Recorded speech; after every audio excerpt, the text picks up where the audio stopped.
Hi everyone, my name is Sheikh Ismail and I am currently an undergraduate student. I am pursuing my BTech third year from Mohan Babu University. Recently, I had an incredible opportunity to complete an internship at IntrnForte, where I have focused on enhancing my skills on Python.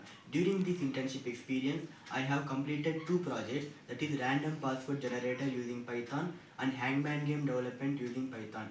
The random password generator using Python is developed to create secure passwords that are not easy to crack. In this project, I have used the random and string libraries to create secure passwords. When we run the code, it will ask the user to enter the length of the password and does it need to contain any special symbols like that it will ask.